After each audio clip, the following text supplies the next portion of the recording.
pas aux apparences, je suis rarement seul. Renversé comme une vieille brocante. Brocante par-dessus quoi un moraliste pérore et un malin raisonne. Qu'est-ce qui emporte la décision entre un passé de chef de guerre et un passé de comédien, membre de la troupe Tartampion, toujours sur les routes en voyage, tenu de conserver ses trésors et ses costumes dans des valises? Des accessoires, s'il m'en reste quelques-uns, me permettraient de me faire une idée. Je ne dis pas trancher une fois pour toutes, je veux dire seulement incliner d'un côté ou de l'autre.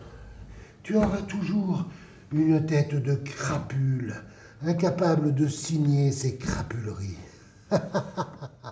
Chaque fois, j'oublie de tourner le verrou. Chaque fois, je constate la présence à mes côtés d'un autre personnage. Banco. Il est le seul ami que la pièce m'accorde.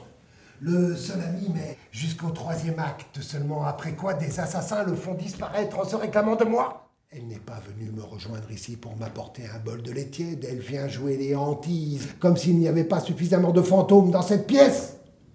Macbeth est toujours escorté par des gardes qui ne sentent pas très bon. Des valets de chambre et puis les palefreniers. Je vais t'inviter au repos. Je vais solliciter de toi du calme. C'est à ce bruit de soie contre la soie que je reconnais Lady Macbeth. Une bonne tête d'Écossais, un Écossais du XIe siècle, si jamais ça nous dit quelque chose. Une belle allure de héros, à coquiner à un dément. Je voudrais que tu me donnes ton avis sur un point délicat. Macbeth.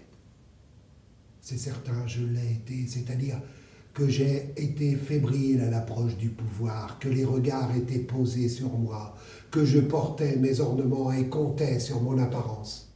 Et de faire danser tout ce beau monde exactement comme on le fait, en ouvrant un livre en deux, aux meilleures pages.